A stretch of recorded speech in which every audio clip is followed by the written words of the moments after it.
जय हिंद। जॉब्स वाला में आपका स्वागत है। आज से इस लेक्चर सीरीज के माध्यम से हम आपका जो एमपी सेट का एग्ज़ाम होने वाला है उसके संबंध में जो आपकी क्लासेस पेपर फर्स्ट है उसको प्रारंभ कर रहे हैं। पेपर फर्स्ट के साथ साथ हम पेपर सेकंड भी चालू करेंगे। पेपर सेकंड में क्या क्या सब्जेक्ट रहेंगे, किन किन सब्जेक्ट को हम चालू करेंगे, उसके बारे में आने वाले समय में हम चर्चा करेंगे। आज अभी यहाँ से जो पेपर फर्स्ट चालू हो रहा है उस पेपर फर्स्ट को चालू करने के पहले हम एक बार ये देख लेते हैं कि पेपर फर्स्ट में एग्जैक्टली सिलेबस में है क्या क्या, और उसमें उस सिलेबस में से हम अभी क्या प्रारंभ कर रहे हैं और आने वाले समय में किन किन चीज़ों को हम कवर करेंगे। ये जो लेक्चर सीरीज है ये आपको एमपी सेट के अतिरिक्त आपको नेट टेट जेआरएफ और सी टेट के एग्जाम के लिए भी क्या है, सी टेट के एग्जाम, इन सभी के फर्स्ट पेपर के लिए इन सभी एग्जाम का पैटर्न क्या है, दो पेपर होते हैं। सेकंड पेपर इलेक्टिव होता है, फर्स्ट पेपर क्या होता है, कंपलसरी होता है। तो फर्स्ट पेपर के सभी एग्जाम्स के लिए क्या हो जाएगा, ये उपयोगी रह गया वीडियो आपके लिए। वीडियो चालू करने के पहले एक छोटी सी जानकारी कि आप लोगों के लिए हमारे चैनल पर इन सब विषयों से संबंध में क्या है क्लासेस भी चल रही हैं, जिसमें हिंदी, सामान्य प्रबंधन आदि के संबंध में क्लासेस चल रही हैं। तो इनको भी आप क्या कर सकते हैं, देख सकते हैं, अगर आप इन एग्जाम से संबंधित क्या कर रहे हैं, प्रिपरेशन कर रहे हैं। साथ ही चैनल को प्लीज़ सब्सक्राइब कर लीजिए। वीडियो चालू करने के पहले अथवा क्लास आज का टॉपिक चालू करने के पहले एक बार सिलेबस देख लेते हैं। सिलेबस जो पेपर वन का है उसको टोटल 10 यूनिट में डिवाइड किया गया है। अलग अलग यूनिट में अलग अलग टॉपिक रखे गए हैं, जिसमें पहली यूनिट में आपका शिक्षण अभिक्षमता से संबंधित जो टीचिंग वाली पोर्सन होता है, ठीक है, जो टीचिंग रिलेटेड टॉपिक्स होते हैं उनमें उन बातों को रखा है, चाहे उसमें सहायक सामग्री हो, विधियाँ हों, प्रभावित करने वाले कारक हों, अध्येयता की विशेषताएं क्या होती हैं, जो शिक्षक होता है ये जो पढ़ाने का कार्य होता है उसकी विशेषताएं क्या होती हैं, और कुछ अन्य बातें इसमें शामिल हैं। साथ ही मूल्यांकन प्रणाली, इसके बाद अनुसंधान और अभिक्षमता होती है, उसके अलग अलग इस चीज़ों की बात की गई है। फिर आपका अध्ययन बोध रहता है जिसमें एक गद्यांश आता है, उससे संबंधित कुछ प्रश्न आपको क्या करने होते हैं, उत्तर देने होते हैं उनके। इसके अतिरिक्त आपका संचार आता है। संचार मतलब कम्युनिकेशन की बात की जा रही है। कम्युनिकेशन के तहत क्या आता है कि कम्युनिकेशन क्या होता है, उसकी स्वभाव क्या होता है, उसका प्रकृति क्या होती है, उसकी विशेषताएं, प्रकार, कौन कौन से कारक होते हैं जो कम्युनिकेशन में अवरोध उत्पन्न करते हैं, चाहे भाषा हो, चाहे स्किल्स हो, आदि आदि चीज़ें। इसके अलावा प्रभावी संचार व्यवस्था क्या होती है उसके बारे में भी यहाँ पे इस चैप्टर में डील किया गया है। इसके अलावा तर्क वाला पोर्शन आता है जिसमें गणितीय तर्क सहित कुछ बातें दी गई हैं। इसके बाद आपका युक्ति संगत तर्क आते हैं जिसमें कुछ और अन्य बातें, वेन डायग्राम वगैरह की बात की गई है, शाब्दिक वर्गीकरण किया गया है, इन सब की शाब्दिक सादृश्य की बात की गई है। इसके बाद सूचनाओं का विवेचन आता है। सूचनाओं के विवेचन का मतलब क्या होता है कि उसके संबंध में क्या करना है, शोध आदि करना है, उनका विवेचन करना, उनका मानचित्रीकरण करना है, रेखा चित्रण उनका करना है। सेवेंथ जो आपका यूनिट है, सॉरी एट्थ यूनिट जो है आपका, इसमें वो आईसीटी से डील करता है, जिसमें आईसीटी की जो बेसिक बातें होती हैं उसके बारे में चर्चा की गई है। और नौवीं यूनिट जो है आपकी वो जन एवं पर्यावरण से संबंधित है। और आखिरी में यूनिट यूनिट आती है आपकी जो उच्च शिक्षा प्रणाली, शासन, राजनीति एवं प्रशासन से क्या है, संबंधित है। तो ये टोटल 10 यूनिट में क्या सिलेबस को डिवाइड किया गया है। आज जो हम प्रारंभ करने वाले हैं वो फर्स्ट यूनिट को चालू करने वाले हैं। फर्स्ट यूनिट में क्या क्या टॉपिक है वो हमने पीछे क्या है कवर कर लिए थे, तो वापस उस पर हम चर्चा नहीं करेंगे। हम सीधे चलेंगे अपने विषय पर, आज के टॉपिक पर हम चर्चा करेंगे। सबसे पहले आपका यहाँ से चालू होता है शिक्षण अभिवृत्ति क्या होती है, या इसको भी हम एक अभी साइड में रखें, सिर्फ शिक्षण क्या होता है उसको हम समझते हैं। मतलब टीचिंग क्या होती है, पढ़ाना क्या होता है उसको समझते हैं, ठीक है। जैसे अभी एक काम किया जा रहा है कि मैं आपको पढ़ा रहा हूँ, तो ये प्रक्रिया क्या होती है इसको पहले हम समझने का प्रयास करते हैं। शिक्षण क्या है, एक ऐसी प्रक्रिया है जिसमें सीखने वाला व्यक्ति इस प्रक्रिया के माध्यम से ज्ञान तथा कौशल को अर्जित करता है। जैसे उदाहरण के लिए बात कर लें कि हम क्लास में बैठते हैं, आप कॉलेज में अपनी क्लास में बैठते हैं, स्कूल में अपनी क्लास में बैठते हैं, तो आप क्या हो जाते हैं, एक तरीके से ग्राही हो जाते हैं, आप सीखने वाले व्यक्ति हो जाते हैं, ठीक है। और आपका उसमें उस समय एक ही कर्म क्या होता है कि आपको ज्ञानार्जन करना है, आपको कौशल का अर्जन करना है, कौशल सीखना है, स्किल सीखनी है, नॉलेज ग्रहण करना है, ठीक है। इस प्रकार क्या होता है, जो शिक्षण होता है वो मानवीय मूल्यों को विकसित करने का एक माध्यम होता है। हम बोलते हैं कि किसी व्यक्ति में मानवीय मूल्य विकसित करने हैं, ह्यूमन वैल्यूज विकसित करनी है, या वैल्यूज विकसित करनी है, किसी को इथिकल बनाना है, किसी को मोरल बनाना है, तो उसके लिए हमको क्या करना होता है, उसको शिक्षा देनी होती है। ये शिक्षण प्रक्रिया से क्या होता करना होता है, उसको गुजारना होता है, ठीक है। जहाँ किसी न किसी प्रकार को क्या करता है, ज्ञानार्जन अथवा किसी न किसी प्रकार की स्किल अर्जित करता है। शिक्षण अभिवृत्ति शिक्षण की एक क्या होती है, नैसर्गिक प्रक्रिया होती है। शिक्षण अभिवृत्ति मतलब क्या होता है, शिक्षण की जो पूरी एक प्रोसेस है उसका एक नेचुरल पार्ट क्या होता है, शिक्षण अभिवृत्ति होती है। ठीक है, शिक्षण अभिवृत्ति को हम क्या बोल सकते हैं, मनोवृत्ति बोल सकते हैं। शिक्षण अभिवृत्ति को हम क्या बोल सकते हैं, शिक्षण मनोवृत्ति बोल सकते हैं, या फिर क्या बोल सकते हैं उसको, टीचिंग एटीट्यूड जो होता है आपका, टीचिंग बिहेवियर जो होता है आपका, टीचिंग एटीट्यूड जो होता है, उसको हम यहाँ पे इस प्रकार से बोलेंगे। इसमें एक शिक्षक विद्यार्थी के व्यवहार को समाज की आवश्यकताओं में विचारों के अनुरूप क्या करता है, विकसित करने का प्रयास करता है। जैसे उदाहरण के लिए कि किसी विद्यार्थी की समाज में क्या भूमिका होनी चाहिए, परिवार में क्या भूमिका होनी चाहिए, राष्ट्र के लिए क्या भूमिका होनी चाहिए, इन सब की चीजों में सिखाने का जो सबसे पहला प्रारंभिक काम किया जाता है वो किसके द्वारा किया जाता है, एक शिक्षक के द्वारा किया जाता है। और उस शिक्षक के माध्यम के द्वारा जब ये काम किया जा रहा होता है तब हम उस चीज को क्या बोलते हैं, शिक्षण बोलते हैं या टीचिंग बोलते हैं। उस प्रक्रिया को हम क्या बोलते हैं, टीचिंग बोलते हैं। और उस टीचिंग की प्रक्रिया के दौरान जिस प्रकार की मनोवृत्ति को अपनाया जाएगा, जिस प्रकार के एटीट्यूड को अपनाया जाएगा, पॉजिटिव एटीट्यूड निगेटिव एटीट्यूड जैसा भी रहेगा, उस पूरी प्रक्रिया को एक साथ फिर हम क्या बोलेंगे, शिक्षण अभिवृत्ति अथवा शिक्षण मनोवृत्ति। इस चीज को ध्यान रखिएगा, शिक्षण अभिवृत्ति को हम क्या बोलते हैं, शिक्षण मनोवृत्ति बोलते हैं। ठीक। हम्म।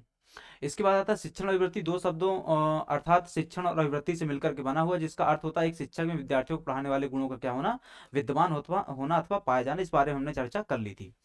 दूसरे शब्दों में शिक्षण अभिवृत्ति से तात्पर्य शिक्षण प्रदान करने की कला से होता है, अर्थात एक शिक्षक किस प्रारूप में अपने ज्ञान से अपने शिक्षार्थी को ज्ञान का अंतरण करता है। जैसे हम बात करते हैं, ये जो आखिरी लाइन लिखी है इसको हम इस किस रूप में जानते हैं, पेडागोजी के नाम से जानते हैं। ठीक है, इसको किस रूप में जानते हैं हम, पेडागोजी के नाम से जानते हैं। इसको समझो इस तरीके से कि किसी व्यक्ति द्वारा अथवा किसी शिक्षक द्वारा किस प्रकार से शिक्षा दी जानी चाहिए। यहाँ पे इस चीज का मतलब क्या होता है कि क्या पढ़ाया जा रहा है वो महत्वपूर्ण नहीं है, कैसे पढ़ाया जा रहा है वो महत्वपूर्ण है। अगर आपका पढ़ाने का तरीका सामने वाले व्यक्ति के लिए अनुकूल नहीं है, उसको समझ नहीं आ रहा उस तरीके से, तो वहां पे क्या होता है, आप क्या पढ़ा रहे हैं उससे भी कोई मतलब नहीं रह जाता है। ठीक है, तो ये क्या है कि दूसरे के शब्दों में क्या करते हैं, शिक्षण वृत्ति से तात्पर्य क्या होता है, शिक्षण प्रदान करने की कला होती है, एक स्किल है। पढ़ाना भी क्या है, कला है, पढ़ाना भी क्या है, एक स्किल है। उस स्किल के माध्यम से, उस पढ़ाने की कला के माध्यम से क्या करते हैं, उस प्रारूप के माध्यम से क्या करते हैं, शिक्षार्थी में मतलब विद्यार्थी में क्या करते हैं, आप ज्ञान का अंतरण करते हैं। ज्ञान का अंतरण मतलब क्या होता है, आप अपने अनुभव को, अपने ज्ञान को, अपने कौशल को क्या करते हैं, सामने वाले व्यक्ति में हस्तांतरित करते हैं, अंतरित करते हैं, ट्रांसफर करते हैं। किसके माध्यम से, टीचिंग की प्रक्रिया के माध्यम से। ठीक है, अब इसमें हमको क्या पढ़ना है, दरअसल कॉन्सेप्ट ऑफ टीचिंग पढ़ना है। आजकल हमारी जो पूरी क्लास बेस्ड रहने वाली है कॉन्सेप्ट ऑफ टीचिंग पे बेस्ड रहेगी, कि क्या क्या उसमें सिद्धांत रहते हैं, क्या क्या उसमें कॉन्सेप्ट रहते हैं, क्या क्या अवधारणाएं रहती हैं शिक्षण को लेकर के। तो देखो इसके दो रूप बताए जाते हैं, एक संकुचित रूप बताया जाता है, एक क्या बताया जाता है, विस्तृत रूप बताया जाता है। संकुचित रूप मतलब क्या होता है, शिक्षा का अर्थ औपचारिक रूप से किसी शिक्षण संस्थान में शिक्षा ग्रहण करना, कि आप स्कूल जाते हैं, आप कॉलेज जाते हैं, आप मदरसा जाते हैं, आप कहीं कॉन्वेंट स्कूल जाते होंगे, अलग अलग प्रकार की जो व्यवस्थाएं बनी हुई हैं, वहाँ जो आप जाकर के एक फिक्स टाइम पीरियड में क्या करते हैं, शिक्षा प्राप्त करते हैं, कि आप सुबह 10 बजे जाएंगे और शाम को 4 बजे तक क्या रहेगा, आपका स्कूल कॉलेज रहेगा जो भी है। वहां पे जो औपचारिक तरीके से शिक्षा प्राप्त करते हैं आप, वो क्या होती है, संकुचित रूप होता है। और उसका विस्तृत व्यापक रूप क्या होता है, कि आप कहीं भी शिक्षा प्राप्त करने लग जाएं। जैसे इसका मतलब क्या होता है कि आपको कहीं कोई बुजुर्ग मिल गए, उनका अपना एक जीवन का अनुभव रहा होगा, वो उनने आपको बताना चालू कर दिया। आपको कहीं कोई अन्य क्या हो गया, धार्मिक गुरु मिल गए, उनने अपने जीवन का अनुभव बताना चालू कर दिया। ठीक है, आपको कहीं कोई पुस्तक ऐसी रखी हुई मिल गई, आपने उसको पढ़ना चालू कर दिया। तो ये विस्तृत रूप होता है, कि औपचारिक और अनौपचारिक दोनों तरीके से वो विस्तृत रूप है। और सिर्फ औपचारिक तरीके से मतलब किसी संस्थान में जाकर की शिक्षा अगर आप प्राप्त करते हैं तो वो संकुचित रूप कहलाता है। वर्तमान शिक्षा परिवेश में शिक्षण का उद्देश्य विद्यार्थियों में अधिगम को उत्पन्न करके सिखाना है, ना कि बलपूर्वक ज्ञान को मस्तिष्क में बिठाने से होता है। सामान्य प्रक्रिया क्या होती है जो हमारे देश में चलती है, उसमें क्या किया जाता है कि हम बलपूर्वक बिठाने का मतलब क्या होता है, रटा करके, ठीक है, रटा करके चीजों को क्या करवाते हैं, बच्चों को कंठस्थ करवाते हैं। जबकि ये प्रक्रिया क्या होती है, गलत होती है। सही प्रक्रिया क्या होती है कि हमको क्या करना है, उसको उस परिवेश में ढाल देना है कि बच्चा स्वयं सीखने लग जाए, उसको हमको बलपूर्वक रटाने की आवश्यकता ना पड़े। ठीक है, शिक्षण का सामान्य अर्थ क्या है कि शिक्षा प्रदान करना, जबकि शाब्दिक अर्थ क्या होता है, सिखाना या सीख देना। अभी तो हम बात कर रहे थे, यही चर्चा कर रहे थे कि शिक्षक द्वारा क्या किया जाता है, शिक्षण की प्रक्रिया के माध्यम से किसी चीज को सिखाया जाता है। किसी चीज में मतलब क्या हो सकता है, कोई ज्ञान, कोई कौशल हो सकता है। यह एक सामाजिक प्रक्रिया है जिसमें शिक्षक विद्यार्थियों को नए ज्ञान देकर क्या करता है, शिक्षित करता है। तो इस बात आपको समझ में आ गई थी। अब इसमें अलग अलग लोगों द्वारा अलग अलग परिभाषाएं दी गई हैं कि शिक्षण क्या होता है, टीचिंग क्या होती है। इसके संबंध में अलग अलग महापुरुषों द्वारा अलग अलग प्रकार की परिभाषाएं दी गई हैं, उनको हम एक बार यहाँ पे देखते हैं।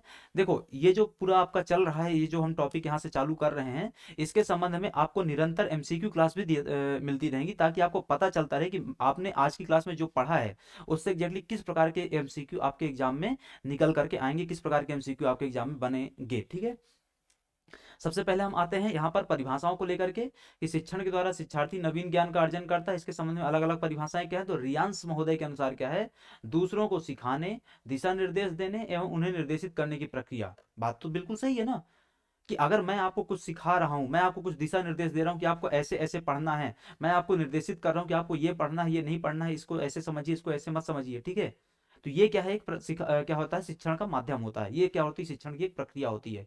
ये रियांश महोदय द्वारा बताई गई। गेज के अनुसार क्या है, कि शिक्षण एक पारस्परिक प्रभाव है, जिसका उद्देश्य दूसरे व्यक्तियों के व्यवहारों में अपेक्षित परिवर्तन लाना होता है। अगर मैं आपको यहाँ पे पढ़ा रहा हूँ, अगर आपको कोई दूसरा शिक्षक पढ़ाता है, तब उसका उस स्थिति मूल उद्देश्य क्या होता है, कि वो आपके व्यवहार में कुछ परिवर्तन ला सके, आपको कुछ सिखाएगा, आपको कुछ कौशल देगा, वो आपको कुछ ज्ञान देगा। इससे कि अल्टीमेटली होने क्या वाला है, आपके मनोवृत्ति में परिवर्तन आएगा, और उस मनोवृत्ति में आया हुआ परिवर्तन जो आपके संज्ञान में आया था, जो आपके संज्ञान में आया था, वो अल्टीमेटली कहाँ पे निकल करके आएगा, आपकी व्यवहार में निकल करके आएगा। अर्थात जो बात आपके दिमाग में क्या हो गई, स्थापित हो गई है, उसके अनुसार आप क्या करने लग जाएंगे, व्यवहार करने लग जाएंगे। तो व्यवहार में क्या करवा रहे हैं हम, शिक्षण के माध्यम से अपेक्षित परिवर्तन करवाते हैं। ये गेज के अनुसार बोला गया। बीओ स्मिथ के अनुसार क्या है, कि अधिगम को प्रेरित करने वाली क्रिया क्या कहलाती है, शिक्षण कहलाती है। गांधी के अनुसार क्या है, शिक्षण से मेरा अभिप्राय, गांधी बोलते हैं, शिक्षण से मेरा अभिप्राय बच्चे व मनुष्य के शरीर, मन और आत्मा में विद्यमान सर्वोत्तम गुणों का सर्वांगीण विकास करना होता है। सर्वांगीण विकास मतलब क्या होता है, चहुमुखी विकास की बात करते हैं, कि सामाजिक विकास भी हो रहा होगा, आर्थिक विकास भी हो रहा होगा, मानसिक विकास भी हो रहा होगा, और साथ ही साथ उसमें राजनीति क्या उसको क्या बोल सकते हैं, बौद्धिक विकास के रूप में भी मान सकते हैं, नैतिक विकास के रूप में मान सकते हैं उसको। ठीक है, तो हर प्रकार से क्या होना, विकास होना, ये गांधी के द्वारा क्या किया गया, शिक्षण का परिभाषा दी गई। फिलिप्स के अनुसार क्या है, शिक्षण वह संस्था है जिसका केंद्रीय तत्व ज्ञान का क्या क्या करता है, संग्रह करना है। ठीक है, तो मूल बात क्या जाती है, शिक्षण एक संस्था बताई गई, औपचारिक माध्यम हो गया ना, ये तो हमने अभी चर्चा करी कि संस्था क्या है, एक औपचारिक माध्यम होगी जो शिक्षण प्रदान करती है। तो एक संस्था है जिसका केंद्रीय तत्व क्या होता है, नॉलेज देना, ज्ञान देना, ज्ञान का संग्रह करना। ठीक है, रेमंड के अनुसार क्या है, रेमंड बोलते हैं कि शिक्षण को विकास की वह प्रक्रिया कहकर परिभाषित किया जा सकता है जिसमें मनुष्य अपने बचपन से प्रौढ़ावस्था का अनेक प्रकार के भौतिक, सामाजिक, आध्यात्मिक पर्यावरण से अनुकूल करना सीखता है। हमने कई बार इस चीज को सामान्य उस तौर पर बोला भी है, पढ़ा भी होगा कई जगह, कि होता क्या है एग्जैक्टली, कि कोई व्यक्ति कब तक पढ़े, कब तक ज्ञान अर्जन करे, इससे पूछा जाता है कई बार, है ना, सामान्य चर्चा पर चर्चा में, कि कोई व्यक्ति कब तक सीखता है। तो इसका सामान्य सा उत्तर होता है कि जन्म से लेकर मृत्यु के अंतिम क्षण तक व्यक्ति क्या करता है, सीखता है, ज्ञान अर्जन करता है। व्यक्ति जन्म से लेकर के मृत्यु के अंतिम क्षण तक क्या करता है, ज्ञान अर्जन करता है, सीखता है चीजों को। वही बात यहाँ पे लिखी हुई है, बचपन से लेकर के प्रौढ़ावस्था तक अनेक प्रकार के हम भौतिक, सामाजिक, आध्यात्मिक पर्यावरण के क्या होते हैं, ढलने का प्रयास करते हैं। उस दौरान हम चीजों को क्या करते हैं, शिक्षण प्रक्रिया के माध्यम से सीखते चले जाते हैं। तो ये क्या थी, कुछ बातें थी, कुछ परिभाषाएं थी शिक्षण के संबंध में। अब यहाँ पे आता है आपका शिक्षण के उद्देश्य क्या होते हैं। तो शिक्षण के उद्देश्यों को डॉक्टर राधाकृष्णन के हम समझने का प्रयास करेंगे। तो डॉक्टर राधाकृष्णन क्या बोलते हैं, कि शिक्षा को मनुष्य और संपूर्ण समाज का निर्माण करना चाहिए। इस कार्य को किए बिना शिक्षा क्या होती है, अपूर्ण कही जा सकती है। अगर शिक्षा मनुष्य का विकास नहीं कर रही है, व्यक्ति के सर्वांगीण विकास में योगदान नहीं दे रही है, समाज के उत्थान में योगदान नहीं दे रही है, अल्टीमेटली राष्ट्र के उत्थान में योगदान नहीं दे रही है, मतलब व्यक्ति का विकास नहीं हुआ तो समाज का विकास नहीं होगा और राष्ट्र का विकास नहीं होगा, मतलब आपका देश ग्रोथ नहीं करेगा, आपका देश पीछे रह जाएगा, हर मामलों में पीछे रह जाएगा वो। ठीक है, तो अल्टीमेटली शिक्षा का मूल उद्देश्य क्या होना चाहिए, व्यक्ति का विकास करना, समाज का विकास करना, राष्ट्र का विकास करना। ठीक, शिक्षण के लिए उद्देश्य होना आवश्यक है। यदि शिक्षण समाज की आवश्यकताओं एवं लक्षण मुखी नहीं होगा तो गतिशील समाज का भी निर्माण नहीं हो पाएगा। ये बात भी बिल्कुल सही है, कि अगर शिक्षण व्यवस्था जो है, वो शिक्षण व्यवस्था जो है अथवा शिक्षण की जो प्रक्रिया है, वो समाज की जो आवश्यकताएं होती हैं अथवा समाज के जो लक्ष्य होते हैं उनकी पूर्ति में क्या हो रही है, सहायक नहीं हो रही है अथवा उनकी पूर्ति में बाधक बन रही है, तो अल्टीमेटली होगा क्या, समाज गतिशील नहीं रह पाएगा, समाज का क्या होने लग जाता है, पतन होने लग जाता है। समाज में क्या हो जाता है, एक तरीके से अशुद्धता आ जाती है, एक किसी न किसी प्रकार का प्रदूषण वहां पे रहने लग जाता है। इसके उद्देश्यों को हम डिवाइड कर सकते हैं अलग अलग प्रकारों में, जैसे क्या होता है, बालक की क्षमता का विकास करना, बालक की क्षमता का विकास करने का मतलब क्या होता है कि सबके अंदर क्या होता है, एक क्षमता होती है, उसको उभार करके लाने का काम कौन करता है, शिक्षण करता है अथवा शिक्षक करता है। ठीक है। दूसरा कि सामाजिक एवं मानवीय मूल्यों का विकास करना। सीधी सी बात है, अभी हम पीछे चर्चा कर रहे थे कि व्यक्ति समाज के लिए कितना ज्यादा उपयोगी हो सकता है, ये तय करने का काम किसका होता है, शिक्षण व्यवस्था का होता है। इसके अलावा जीवन शैली को व्यापक बनाना। जीवन शैली को व्यापक बनाने का मतलब क्या होता है कि जीवन के जो जीवन स्तर के जो अलग अलग आयाम होते हैं उनको उनकी कैसे प्राप्ति कर सके, हम उनमें कैसे विकास कर सके, इसको सुनिश्चित करना। इसके अलावा ज्ञानार्जन के अनुसार जीविकोपार्जन करना। ज्ञान से जीविका क्या होती है, चलती है। ज्ञान से क्या होती है, जीविका चलती है। कैसे ज्ञान से जीविका चलती है कि जो आप ज्ञान अर्जन करते हैं, क्या करते हैं आप, जो आप ज्ञान अर्जन करते हैं, जो आप ज्ञान अर्जित करते हैं, उस ज्ञान के माध्यम से क्या करते हैं आप, कोई ना कोई व्यवसाय करते हैं, कोई ना कोई पेशा करते हैं, कोई ना कोई कार्य धंधा करते हैं, कोई ना कोई काम करते हैं, और अल्टीमेटली उससे क्या होता है, आपका जीविकोपार्जन होता है। ठीक। इसके अलावा बालकों में क्रियाशीलता का विकास करना तथा उन्हें क्रिया करने का अवसर प्रदान करना, ये बात भी सही है। बालकों एवं विद्यार्थियों में सृजनात्मक क्षमता का विकास करना तथा उन्हें सृजनात्मक कार्य के लिए प्रेरित करना। अगर आपके पास शिक्षा नहीं है, अगर आप शिक्षण व्यवस्था से नहीं गुजरे हैं, आपने किसी प्रकार का कोई ज्ञान और कौशल प्राप्त नहीं किया है, तो आपके इस मस्तिष्क में एक क्या बोलना चाहिए, नवीनता का भाव कैसे आएगा, सृजनात्मकता का भाव कैसे आएगा, आप नवीन चीजों को करने के लिए कैसे प्रेरित होंगे, बिल्कुल नहीं हो पाएंगे आप। ठीक है। तो इसके लिए क्या होता है, आपको सृजनात्मक कार्यों को बढ़ावा मिलता है शिक्षण के माध्यम से। अगला उद्देश्य क्या होता है शिक्षण का, कि विद्यार्थियों को दिए गए सैद्धांतिक ज्ञान को व्यवहारिक रूप में प्रयोग करने के लिए भी क्या है, प्रेरित करता है। देखो, शिक्षण की प्रक्रिया के माध्यम से आपको क्लास रूम में बैठाकर क्या किया जाता है, पहले सैद्धांतिक ज्ञान दिया जाता है, जो किसको किताबी ज्ञान बोलते हैं। सैद्धांतिक ज्ञान क्या बोलते हैं, हम किताबी ज्ञान बोलते हैं। क्या वो किताबी ज्ञान के माध्यम से आप बहुत कुछ कर सकते हैं, अगर आप खास करके बोल दें कि टेक्निकल फील्ड के हैं आप, बिल्कुल नहीं। इसके लिए क्या चाहिए होगा आपको, प्रैक्टिकल व्यवहारिक ज्ञान भी चाहिए होगा। और प्रैक्टिकल ज्ञान और व्यवहारिक ज्ञान किसके माध्यम से क्या होता है, सफल हो पाता है, किसके माध्यम से आप प्राप्त कर सकते हैं, एक बेहतर टीचिंग के माध्यम से, टीचिंग प्रक्रिया के माध्यम से, बेहतर शिक्षण व्यवस्था के माध्यम से क्या कर सकते हैं, आप प्राप्त कर सकते हैं। विद्यार्थियों में आपसी सहयोग की भावना को उत्पन्न करना, सहनशीलता का भाव पैदा करना। शिक्षा ही तो हमको ये सिखाती है ना कि हमको आपस में मिलजुल करके रहना है। शिक्षण में ही तो सिखाया जाता है, अथवा शिक्षक द्वारा ही तो सिखाया जाता है कि आप हमको क्या करना है, एक सहनशीलता का भाव विकसित करना है आपस के प्रति, टॉलरेंस, जिसको हम क्या बोलते हैं, टॉलरेंस। मतलब एक दूसरे के प्रति क्या होनी चाहिए, सहन शक्ति होनी चाहिए। एक दूसरे के प्रति सहन शक्ति का मतलब क्या होता है, एक दूसरे के विचार, एक दूसरे के धर्म, एक दूसरे के खान भोजन, एक दूसरे के पहनावे, एक दूसरे की भाषा आदि के प्रति क्या होनी चाहिए, हमारी धर्म संप्रदाय आदि के प्रति क्या होनी चाहिए, हमारी सहनशीलता होनी चाहिए, एक्सेप्टेंस होनी चाहिए उनके प्रति। ठीक है। उस भावना को विकसित करने का भी काम कहाँ किया जाता है, आपका शिक्षण प्रक्रिया के माध्यम से किया जाता है। इसके अलावा परिस्थितियों के अनुकूल स्वयं को ढालने हेतु अनुकूल बनाना, समस्या का निदान प्रस्तुत करना। आप शिक्षा के माध्यम से ही क्या कर पाते हैं, अगर आपके समझ कोई समस्या आती है तो उस समस्या क्या कर पाते हैं, आप समाधान कर पाते हैं। आप अपनी बुद्धि चला पाते हैं कि मुझे इस समस्या का समाधान इस तरीके से करना है, इस समस्या का समाधान इस तरीके से खोजना है। ठीक है। तो ये आपको शिक्षण की प्रक्रिया के माध्यम से सीखने को मिलता है। अब आते हैं शिक्षण के स्तर पर, लेवल ऑफ टीचिंग, शिक्षण के स्तर। तो शिक्षण की प्रक्रिया में शिक्षा का क्रियात्मक एवं व्यावहारिक रूप देखा जाता है। हमें अभी जस्ट बात कर रहे थे कि जो शिक्षण के एक तरीके से दो रूप देखने को मिलेंगे, एक क्या होता है सैद्धांतिक रूप, दूसरा क्या होता है व्यवहारिक अथवा क्रियात्मक रूप। ठीक है। तो सैद्धांतिक रूप को ही हम क्या करते हैं, व्यवहारिक अथवा क्रियात्मक रूप में बाद में आगे चलकर क्या करते हैं, रूपांतरित करते हैं। शिक्षक इस प्रक्रिया में प्रभावी शिक्षा प्रदान करने का प्रयास करता है, जिससे कि छात्र आसानी से ज्ञानार्जन करके अपने व्यवहार एवं व्यक्तित्व में क्या कर सकें, परिवर्तन ला सकें, सुधार ला सकें। शिक्षा के स्तर को निर्धारित करने के लिए विद्वानों एवं शिक्षा वैज्ञानिकों ने 3 स्तर निर्धारित किए हैं। शिक्षण के स्तर को 3 हिस्सों में क्या किया गया, डिवाइड किया गया। कौन कौन से ये 3 हिस्से हैं, इनको हम पहले यहाँ समझते हैं। आज की क्लास में इनमें से हम प्रयास करेंगे कि कम से कम 2 कर लें, क्योंकि अगर लेक्चर ज़्यादा लंबा होगा तो हम एक ही करेंगे और बाकी 2 अगले लेक्चर में करेंगे। इसमें 3 स्तरों में क्या किया जाता है, सबसे पहला आता आपका स्मृति स्तर। स्मृति स्तर को क्या बोलते हैं, स्मरण शक्ति स्तर की शिक्षण व्यवस्था कहा गया है। ये जो स्मरण शक्ति स्तर की शिक्षण व्यवस्था अथवा स्मृति स्तर वाली जो व्यवस्था है, इसको हर्बर्ट शिक्षण मॉडल कहा जाता है। क्यों, क्योंकि हर्बर्ट महोदय द्वारा प्रस्तुत किया गया था। दूसरा होता है बोध का स्तर। पहले स्मृति, अब आपको बोध कराया जाएगा, उस चीज का भान कराया जाएगा, आपको आभास कराया जाएगा। या समझ स्तर की शिक्षण व्यवस्था, ये इसको क्या बोलते हैं, मॉरिसन शिक्षण मॉडल बोलते हैं। क्या बोलते हैं इसको हम, मॉरिसन शिक्षण मॉडल बोलते हैं।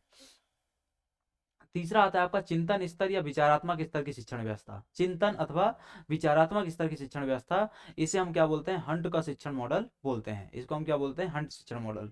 टोटल 3 स्तर के मॉडल हो जाते हैं आपके पास, हर्बर्ट, मॉरिसन, हंट। हर्बर्ट आपका स्मृति होता है, मॉरिसन आपका बोध होता है, हंट आपका चिंतन होता है। स्मृति, बोध, चिंतन, हर्बर्ट, मॉरिसन, हंट। ठीक है, आपको इतना अभी याद रखना है। सबसे पहले हम चलते हैं हर्बर्ट शिक्षण मॉडल अथवा स्मृति स्तर शिक्षण मॉडल पर, या स्मरण शक्ति स्तर पर, है ना। इसमें से क्या आता है कि यह शिक्षण अधिगम की प्रक्रिया का सबसे निचला स्तर होता है। शिक्षण अधिगम की प्रक्रिया का ये सबसे निचला स्तर होता है। इसमें शिक्षण का कार्य केवल स्मृति पर निर्भर होता है।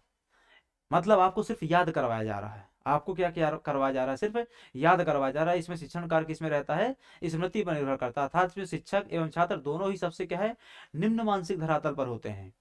यहीं से आपको प्रश्न बनेंगे, सर्वोच्च मानसिक धरातल सर्वोच्च मानसिक स्तर किस में होता है, निम्नतम मानसिक स्तर किस मॉडल में होता है। तो आपको पता होना चाहिए कि जो स्मृति स्तर होता है उसमें क्या होता है, निम्नतम मानसिक धरातल स्तर पे शिक्षक और छात्र दोनों होते हैं, अपनी शिक्षा प्रक्रिया को पूरा करते हैं, अतः इसे स्मृति स्तर का शिक्षण भी कहा जाता है।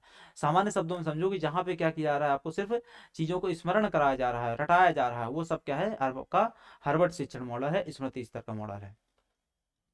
स्मृति स्तर के शिक्षण के निष्पादन का बुद्धि से सहज संबंध नहीं होता है, परंतु इस स्तर के शिक्षण से बौद्धिक व्यवहार के विकास में क्या मिलती, सहायता मिलती है।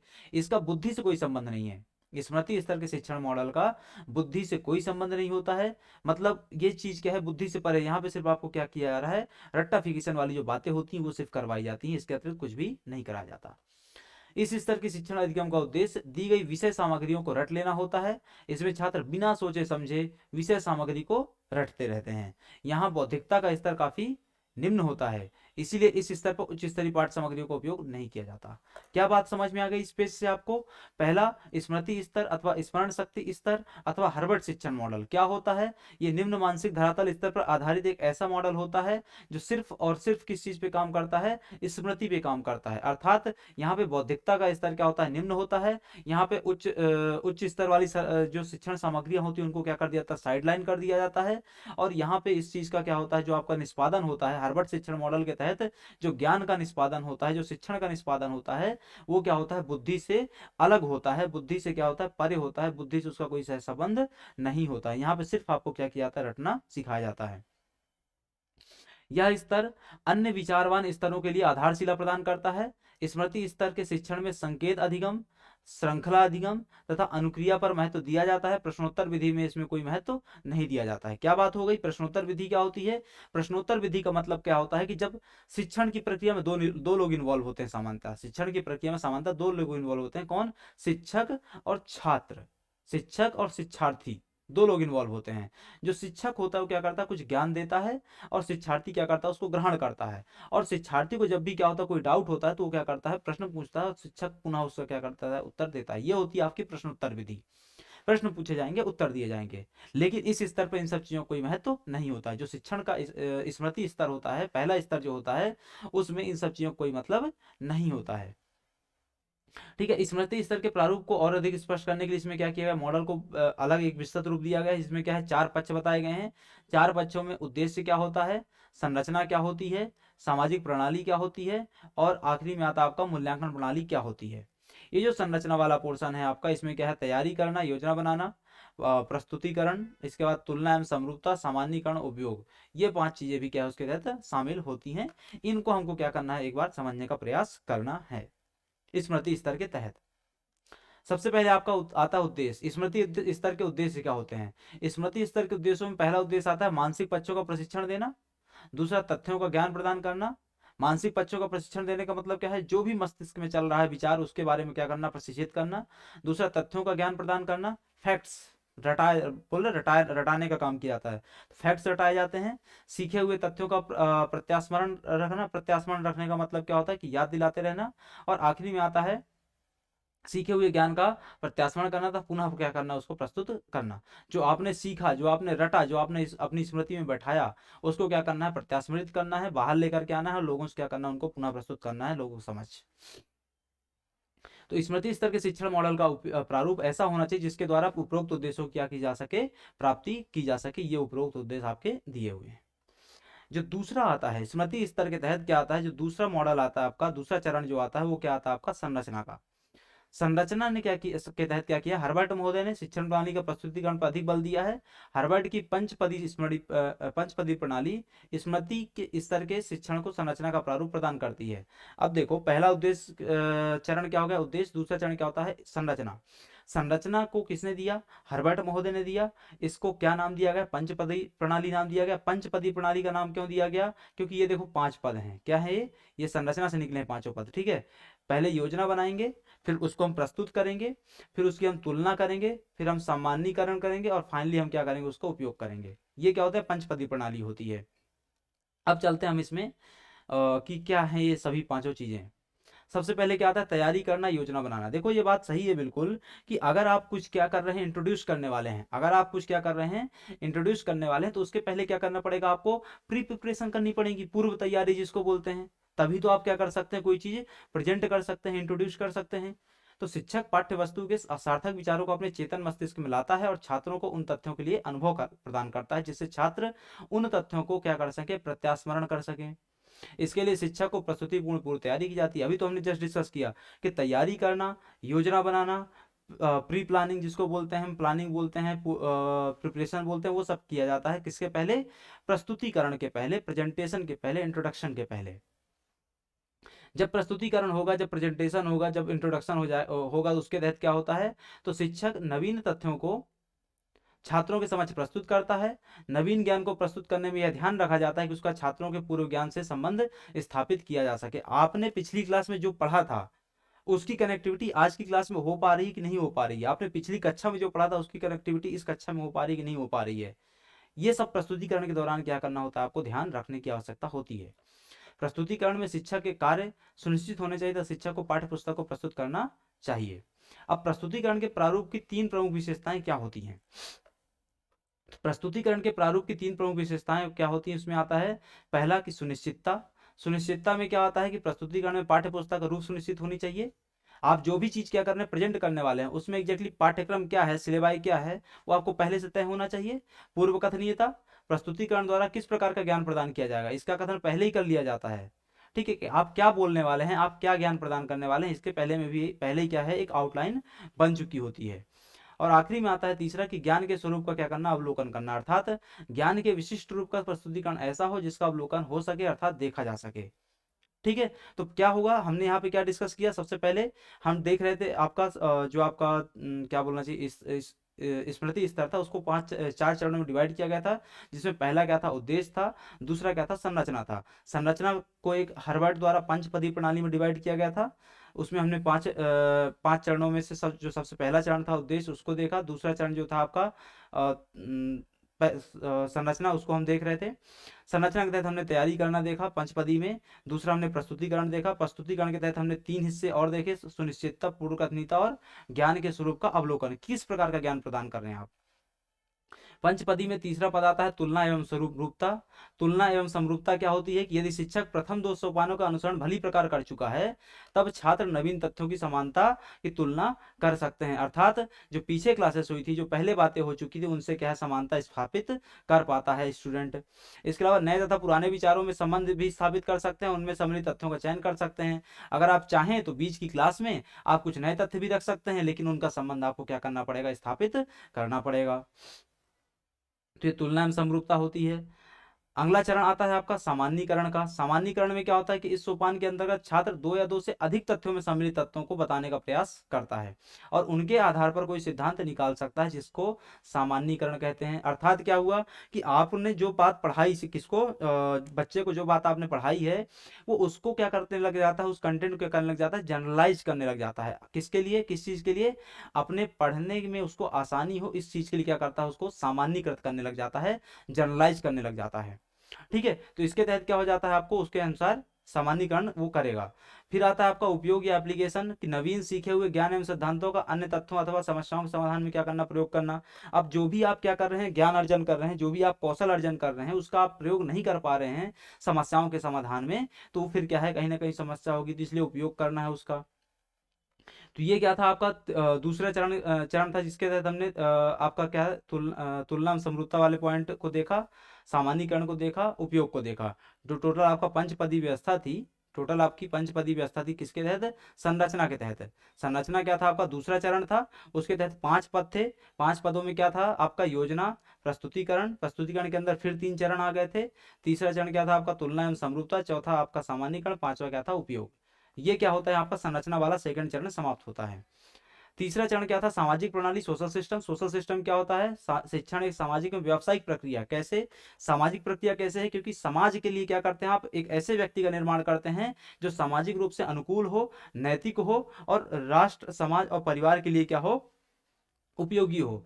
दूसरा होता है व्यावसायिक प्रक्रिया, कि जो शिक्षण व्यवस्था होती है वो एक व्यावसायिक प्रक्रिया है। उससे क्या होता है? जीविकोपार्जन क्या होता है? सुनिश्चित होता है। ये बात पीछे हमने डिस्कस करी हुई थी, उन बातों को आपको याद रखना है, ठीक है। तो शिक्षण एक सामाजिक प्रक्रिया भी है और व्यावसायिक प्रक्रिया भी है। छात्र और शिक्षक इसके सदस्य होते हैं। जस्ट हमने पीछे कहीं डिस्कस किया था कि शिक्षण व्यवस्था के 2 अंग होते हैं मुख्यतया। वो एक छात्र होता है, दूसरा क्या होता है? शिक्षक होता है। शिक्षा और शिक्षार्थी, ठीक है, शिक्षक और शिक्षार्थी 2 व्यक्ति उसमें शामिल होते हैं। शिक्षक का मुख्य कार्य पाठ्य पुस्तक का प्रस्तुतिकरण करना, छात्रों की क्रियाओं को नियंत्रित करना तथा उनको प्रेरणा प्रदान करना होता है। अब ये जो पूरी व्यवस्था होती है शिक्षण की, इसमें जो छात्र होता है उसका स्थान क्या होता है? गौण होता है। उसका स्थान क्या होता है? शिक्षक कंपेयर में छोटा होता है, निम्न होता है। वह केवल श्रोता होता है और शिक्षक को आदर्श मान करके क्या करता जाता है? उसका अनुसरण करता जाता है। मतलब जो शिक्षक बताता जाएगा उसका वो क्या करता जाता है? पूरी निष्ठा के साथ पालन करते चला जाता है। तो ये 3 चरण हो गए। आखिरी चरण आता है आपका मूल्यांकन प्रणाली। मूल्यांकन प्रणाली क्या है? कि स्मृति स्तर के शिक्षण का मूल्यांकन मौखिक तथा लिखित शिक्षाओं परीक्षाओं द्वारा किया जाता है। मूल्यांकन प्रणाली क्या होती है? 2 प्रकार से अपनाई जाती है। एक क्या होती है? लिखित मूल्यांकन प्रणाली। दूसरी क्या होती है? मौखिक मूल्यांकन प्रणाली।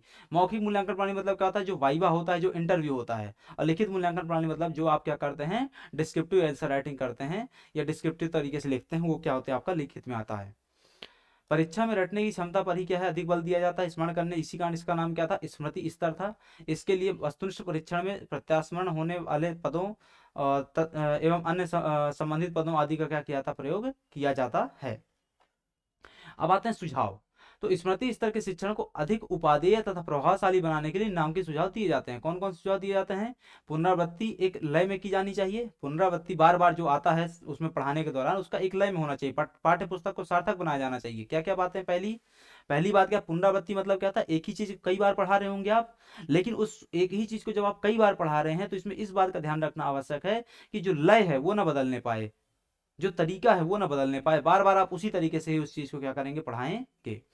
दूसरा कि प्रभावशाली बनाने के दूसरा कि पाठ्य पुस्तक को सार्थक बनाया जाना चाहिए। सार्थक बनाने का मतलब क्या होता है? समय की मांग के अनुरूप होना चाहिए। समय की मांग के अनुरूप का मतलब क्या होता है? उद्योगों की कैसी मांग है उसके अनुरूप हो, काम धंधों की किस प्रकार के की माप है ज्ञान की, उस चीज की क्या होनी चाहिए वहां पे?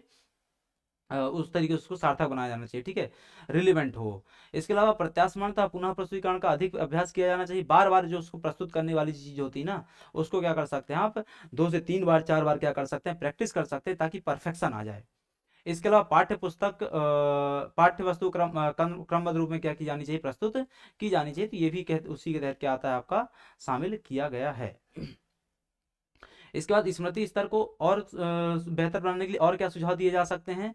तो थकान के समय शिक्षण नहीं करना चाहिए। ये बात भी सही है कि अगर शिक्षक क्या है, घर से लड़के आया है, पत्नी से लड़के आया है, थकान है, मजदूरी करके आया बेटा, है ना, बर्तन धुल के आया है सुबह सुबह, और फिर वो पढ़ाना चालू कर दे, थकान रहेगी शरीर में, है ना, तो उस समय क्या है? अपना वो 100% नहीं दे पाएगा। तो इस चीज को क्या करना? थोड़ा सा ध्यान रखना कि थकान के समय नहीं पढ़ाना है भैया, घर में बैठो आराम करो, ठीक है। इसके अलावा समग्र पद्धति का ही प्रयोग करना चाहिए। समग्र पद्धति का प्रयोग करने का मतलब क्या होता है? कि जो एक होलिस्टिक अप्रोच होती है पढ़ाने की, उसका क्या है? पूरा प्रयोग वहां पे किया जाना चाहिए। इसके अलावा शिक्षण के सभी बिंदुओं को समग्र रूप से प्रस्तुत किया जाना चाहिए।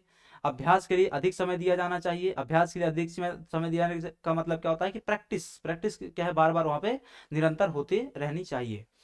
स्मृति स्तर का शिक्षण केवल तथ्यों को रटने तथा ज्ञान उद्देश्यों की प्राप्ति की दृष्टि से ही महत्वपूर्ण नहीं होता है। स्मृति का स्तर सिर्फ तथ्यों को रटने और ज्ञान उद्देश्यों की प्राप्ति करने से महत्वपूर्ण नहीं होता है। ये लाइन यहाँ पे क्यों लिखी है हमने? क्योंकि यहाँ पे क्या हो रहा है? ये जो स्मृति स्तर है वो सिर्फ किस चीज पे फोकस होता है? रटने पे। रटना रटना रटना, सिर्फ इसी चीज पे फोकस होता है। इसीलिए यहाँ पे ये लिखा गया है कि सिर्फ रटना ही क्या है? प्रमुख वो नहीं होता है, सफिशियंट नहीं होता है, अपितु बोध तथा चिंतन स्तर के शिक्षण सहायक में भी होता है या उनके लिए आधार प्रदान करता है। तो ये पूरा क्या था? आपका मॉडल था किसके संबंध में? आपका शिक्षण के स्तर के संबंध में आपका मॉडल था, जिसमें हमने क्या है हार्वर्ड शिक्षण मॉडल को यहाँ पे डिस्कस किया। हार्वर्ड शिक्षण मॉडल को हम क्या बोलते हैं, स्मृति स्तर मॉडल अथवा स्मरण शक्ति स्तर की शिक्षण व्यवस्था बोलते हैं। तो आज की क्लास में हम सिर्फ इसी मॉडल को पढ़ेंगे। अगली क्लास में हम क्या करेंगे, मॉरिसन मॉडल और हंट शिक्षण मॉडल को भी साथ में पढ़ेंगे और इसके बाद आगे की कहानी बढ़ाएंगे।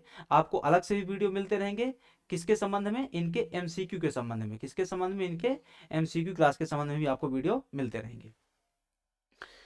तो इस क्लास को अभी आज यहीं पर समाप्त करते हैं। आप लोग जो लोग चैनल को सब्सक्राइब नहीं किए हैं प्लीज सब्सक्राइब कर लीजिए और इस वीडियो को अपने दोस्तों के साथ शेयर कीजिए। जो लोग एमपी सेट की तैयारी कर रहे हैं, सी टेट की तैयारी कर रहे हैं, उनके साथ शेयर कीजिए, उनके लिए ये क्या हो सकता है, लाभदायक हो सकता है। तो आज की क्लास यहीं पे समाप्त करते हैं, मिलते हैं आपसे अगली क्लास में, तब तक के लिए आप सभी का धन्यवाद।